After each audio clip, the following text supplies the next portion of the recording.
There is something kind of refreshing about a budget phone from a company that doesn't have a bunch of more expensive phones in their lineup to protect.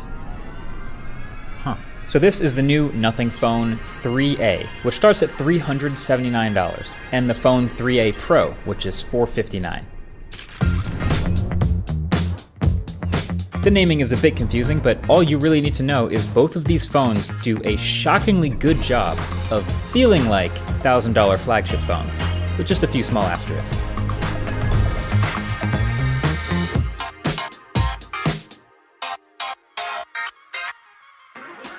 The Pro phone, for those wondering, is basically the same as the 3A, but just with a better camera system. We'll get to that in a minute. But I feel like I have no choice but to start with the way this phone looks, because there's still nothing that looks quite like a Nothing phone, and that is still true. I mean, look at this blue. This blue is sick. It's still got the split design with the glyphs at the top around the cameras, but they've tweaked a few things too. They've moved some screws around, changed up some of the shapes and the details. I think this is fire, to be honest. Still got that little red square too. The 3A Pro is similar, but basically a monochrome version, and then with a way bigger camera cliff, like a camera plateau. Now, some people were already ragging on their camera design because it already leaked everywhere, so we've seen it. And to be fair, it's definitely unconventional and not symmetrical at all, but I still think it's nice. The gigantic bump even becomes a nice place to rest my index finger when I'm holding the phone. So if the goal is still to be the budget phone with an interesting aesthetic or to just be a unique looking phone in general, I think mission accomplished. Like, find me a more interesting phone design out there right now. I'll wait.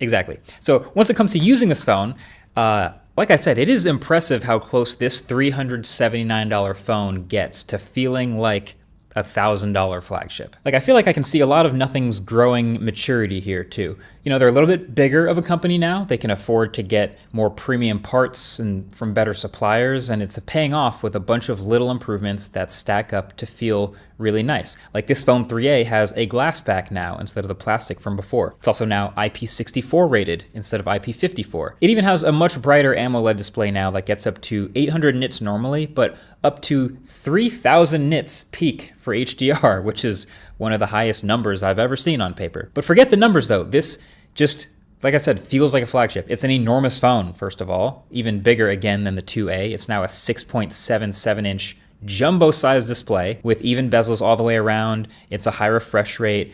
It just feels like other flagships do. Now, yes, it's not quite as bright as the actual Ultra phones, and yes, the optical fingerprint reader under the display is a little slow sometimes, but those are small prices to pay when you're reminded of, well, the price you're paying. And then they are back to a Qualcomm chip again on this phone from a MediaTek chip last generation. So it is a Snapdragon 7S Gen 3 chip with 12 gigs of RAM. Now, some budget phones are trying to be the spec monster on paper for the price. This phone's not trying to do that. It is a lot of RAM, but that's not what this is. I think this is an appropriate mid-range chip for this phone, especially because whatever they're doing with their software is super impressive, and it really elevates the value of the thing. Like, this budget phone feels as quick and smooth most of the time as the spec monsters. So hey, shout out specifically to Nothing's software team. This is running Nothing OS 3.1 on top of Android 15.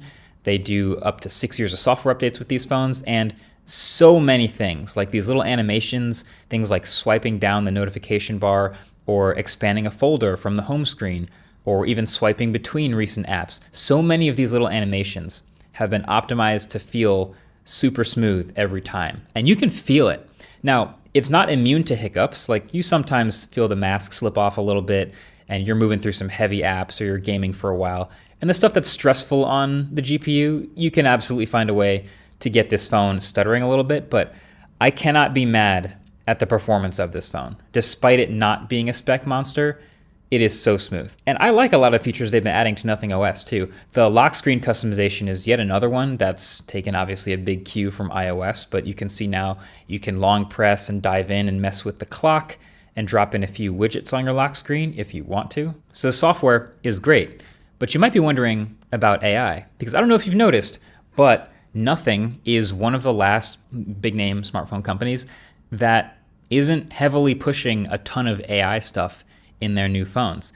They don't have an AI image generator. They don't have a whole bunch of writing tools or AI summaries for notifications or Genmoji or anything like that. There is no object removal from photos, nothing. But there is one really interesting big new AI feature. So you see this here, they've added a single button to the side of the phone. It's actually a different shape than the other buttons. It's kind of dome shaped instead of flat, and it's right under the power button, so it's super reachable and you can't miss it.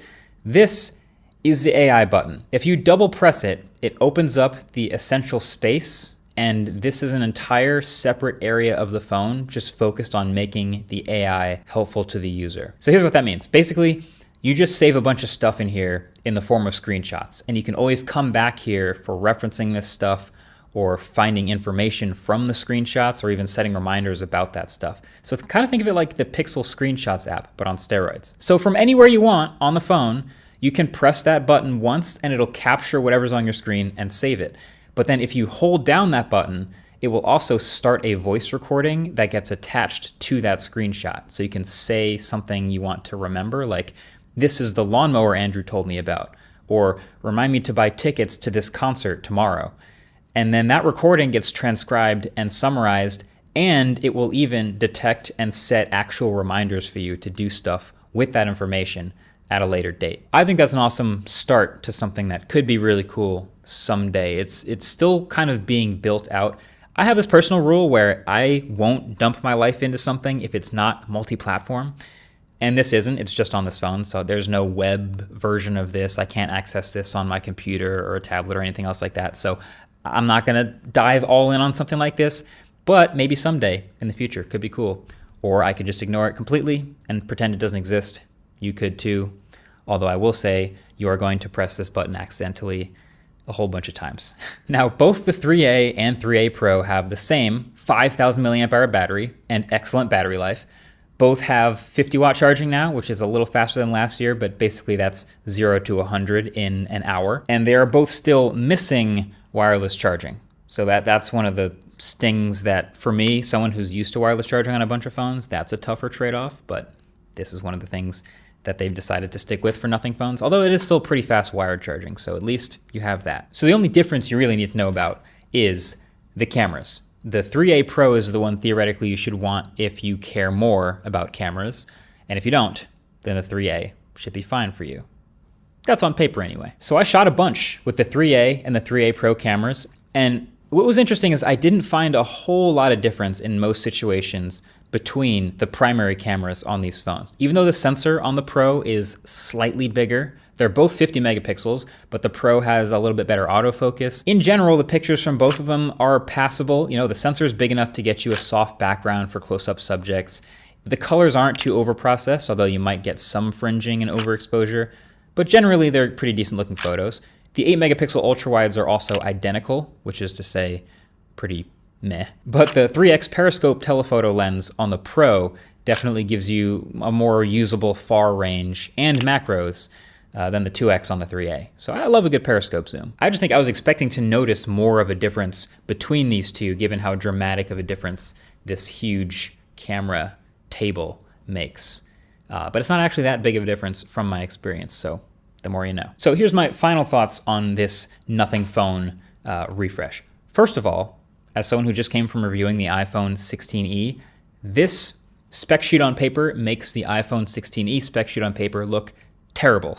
This looks loaded. Obviously, it's triple cameras. It's a much bigger, brighter AMOLED display. It's high refresh rate. It's also a massive battery and great battery life, while you have 60 hertz in a smaller phone and, you know, the single camera on the 16e. And it's way cheaper. So just a lot of value here in general, which is what we expect from Nothing from the A series. But my other thought is I am now way more curious about Nothing Phone 3, like a genuine flagship from this company, because if they're able to make this for this value, I kind of wonder what a Snapdragon 8 Elite and a silicon carbide battery and maybe even wireless charging and a whole bunch more specs loaded into a phone like this could be, because they're so good at software already.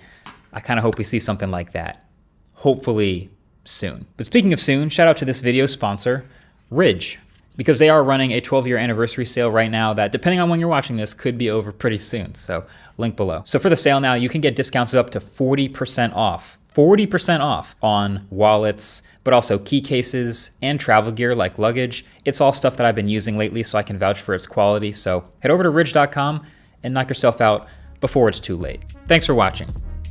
Catch you guys in the next one. Peace.